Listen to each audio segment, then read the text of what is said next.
Onompempe bakuleli uVictor Gomez noZakhele Siwele baphinde bakhethwa yiFIFA ukumelela kuleli emidlalweni yeNdebe Yomhlaba.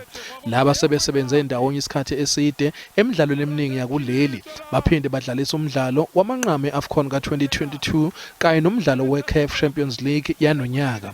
Ngaphandle kokuthola ukuhlonishwa, uqokwa nje ukuphatha imidlalo yeNdebe Yomhlaba ezosingathezweni laseQatar kusho lukhulu. uGomez ungomunye onompempe abayishagalombili bezwekazi abaqokwe ukuba baphathe imidlalo yeNdebe Yomhlaba eQatar. uSiwela ubengakwazi nokuyibamba injabulo yakhe ebiphuphuma ngokuqokwa kwabo ukuya eQatar ngaphandle kokuthi akaqala ukuya kwindebe yomhlaba njengoba wayekhona eminyakeni emine edlule eRussia. I only saw a lot of messages coming through my phone to say congratulations, congratulations. So I was so puzzled and I was like, congratulations for the World Cup. Then I spoke to Victor and then Victor was telling, no, it was a final selection, and I was like, oh, finally we've made it, you know. The journey starts now, you know. It's a lifelong dream. It's something I've been working hard on over the past few years, and it was a target that I had when I started refereeing. I think everybody aspires to get to the top.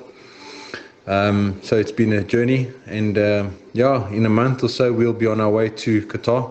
UDokotela omkhulu weSAFA uThulani Ngwenya uthi ukuqoka kwabo ukuthi bayophatha imidlalo eQatar kusho ukuthi benza umsebenzi omuhle. This says that there's something good that we are doing as South Africans, for us to be recognized at the highest level. So for me, it is a greatest privilege. I'm looking forward to it, and I'm really, really honored to be recognized amongst the best doctors that we have in football, especially here in Africa.